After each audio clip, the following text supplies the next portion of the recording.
नमस्कार दोस्तों, elementary classes में आपका स्वागत है। जैसे कि आप स्क्रीन पर देख सकते हो, आज हम पढ़ने वाले प्रोसेस सिंक्रोनाइजेशन इन ऑपरेटिंग सिस्टम। तो ऑपरेटिंग सिस्टम में प्रोसेस सिंक्रोनाइजेशन क्या होता है, इसके बारे में कंप्लीट जानकारी प्राप्त करेंगे। वीडियो को शुरू करने से पहले मैं आपको एक बात बता देना चाहता हूं कि हम ऑपरेटिंग सिस्टम सब्जेक्ट को कवर कर रहे हैं, तो इसकी सभी वीडियोस की प्लेलिस्ट आपको चैनल पर मिल जाएगी, आप देख सकते हैं। और भी सब्जेक्ट्स की प्लेलिस्ट आपको चैनल पर मिल जाएगी, उनको भी आप देख सकते हैं, वो भी आपके लिए काफी यूजफुल रहेंगी। तो शुरू करते हैं topic process synchronisation. Process synchronization is the task of coordinating the execution of processes in a way that no two process can have the access to same shared data and resources.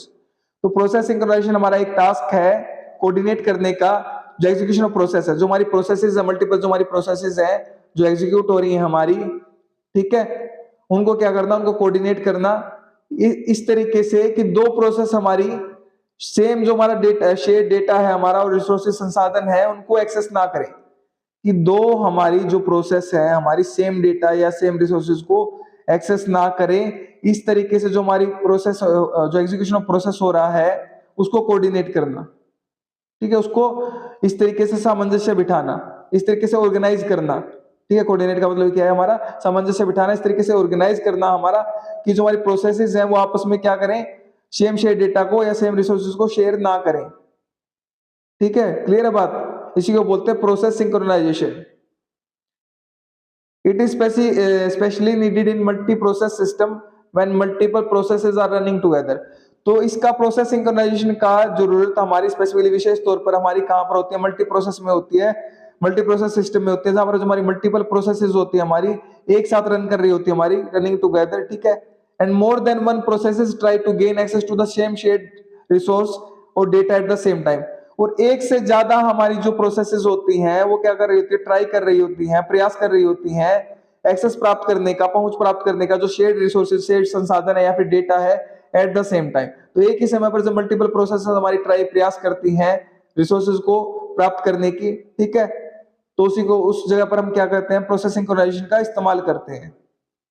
Clear है बात? This can lead to inconsistency of the share data. तो इससे हमारी जो share data है हमारी उसमें क्या आ जाती है, इनकंसिस्टेंसी आ जाती है, अस्थिरता आ जाती है। So the change made by one process not necessarily reflected when other process access the same share data. तो जो हमारा चेंज अगर एक हमारी प्रोसेस के द्वारा कोई चेंज कर दिया गया है किसी रिसोर्स में, कैसे डेटा में, ठीक है, तो वो जरूरी नहीं है कि वो हमारा रिफ्लेक्ट हो जब कोई दूसरी प्रोसेस सेम शेयर डेटा को एक्सेस करे। मान लीजिए एक डेटा है उसमें हमने चेंज कर दिया है किसी प्रोसेस ने, तो जरूरी नहीं है कि जो दूसरी प्रोसेस जब उस डेटा को एक्सेस करेगी तो उसमें जो चेंज हुआ है वो रिफ्लेक्ट हो, ठीक है, वो चेंज अपडेट हुआ है जो रिफ्लेक्ट हो वो उसको दिखे। क्लियर है बात? To avoid this type of inconsistency of data, तो इससे क्या हो जाएगी, हमारे डेटा में अस्थिरता आ जाएगी, इनकंसिस्टेंसी आ जाएगी। इसको अवॉइड करने के लिए, इससे बचने के लिए the process need to be synchronised with each other. तो प्रोसेस को एक दूसरे के साथ क्या होना पड़ेगा, सिंक्रोनाइज्ड होना पड़ेगा, एक दूसरे के साथ क्या करना पड़ेगा, सामंजस्य बिठाना पड़ेगा, तालमेल बिठाना पड़ेगा। एक तरह से सिंक्रोनाइजेशन को इस तरीके से आप ले सकते हो कि तालमेल बिठाना पड़ेगा कि दोनों हमारे इस तरीके से ऑर्गेनाइज हो, इस तरीके से व्यवस्थित हो कि दोनों पर क्या गलत इफेक्ट ना पड़े, गलत इंपैक्ट ना पड़े, वेल तरीके से, ऑर्डरली तरीके से हमारी ऑर्गेनाइज रहे वो, ठीक है। अब देखते हैं हाउ प्रोसेस सिंक्रोनाइजेशन वर्क्स। तुम्हारी प्रोसेस सिंक्रोनाइजेशन है किस प्रकार से काम करती है। For example, process A changing the data in memory location while the another process B is trying to read the data from the same memory location. एक memory location है, ये आप देख सकते हो, यहाँ पर मेमोरी लोकेशन है ये, इसमें डेटा रखा हुआ है हमारा। प्रोसेस ए तो क्या कर रही है, उस डेटा में राइट कर रही है, कुछ चेंजेस कर रही है, बदलाव कर रही है, ठीक है। क्लियर है बात? कुछ अपडेट कर रही है। प्रोसेस भी उसी समय हमारी क्या कर रही है, उस डेटा को रीड कर रही है, ठीक है। So there is a high probability that the data read by the second process will be erroneous. तो यहाँ पर हाई प्रोबेबिलिटी है हमारी, बहुत ज्यादा संभावना है हमारी कि जो हमारा डेटा रीड किया जाएगा हमारे प्रोसेस बी के द्वारा, इस प्रोसेस के द्वारा जो हमारा डेटा रीड किया जाएगा ये, उसमें क्या होगा, एरर होगा, ठीक है, उसमें त्रुटि होगी, उसमें गलती होगी, ठीक है, वो गलत डेटा होगा हमारा।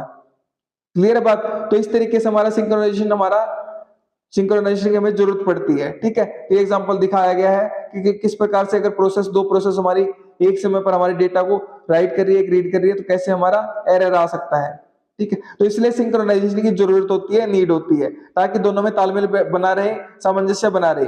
ठीक है, दोनों को इस तरीके से कोऑर्डिनेट किया जा सके, दो या दो से ज्यादा प्रोसेस है तो उनको कोऑर्डिनेट किया जा सके, उनमें सामंजस्य बिठाया जा सके, उनको ऑर्गेनाइज किया जा सके, उनको व्यवस्थित किया जा सके एक ऑर्डरली तरीके से, एक वेल तरीके से। क्लियर है बात? तो ये हमारा क्या था, कंसेप्ट था प्रोसेस सिंक्रोनाइजेशन का ऑपरेटिंग सिस्टम में। तो उम्मीद करता हूं कि आपको कंसेप्ट क्लियर हो गया होगा, ठीक है। तो पढ़िए और पढ़ाइए, अपने दोस्तों शेयर कीजिए वीडियो को ताकि उनकी भी हेल्प हो सके। अगर आप शेयर कर रहे तो आप उनको पढ़ा रहे, मैं नहीं पढ़ा रहा, आप उनकी हेल्प कर रहे, मैं नहीं कर रहा। अगर आप चैनल पर नए हैं तो चैनल को सब्सक्राइब कर दीजिए, वीडियो को लाइक कर दीजिए, एक अच्छा सा प्यारा सा कमेंट कर दीजिए अगर आपको वीडियो अच्छी लगी है तो। और अगर आपको इसके नोट्स चाहिए तो वीडियो के नीचे डिस्क्रिप्शन में आपको नोट्स के लिए लिंक मिल जाएगा, वहां से आप नोट्स को एक्सेस कर सकते हैं। मेरे साथ वीडियो में अंत तक बने रहने के लिए धन्यवाद। Thank you so much again.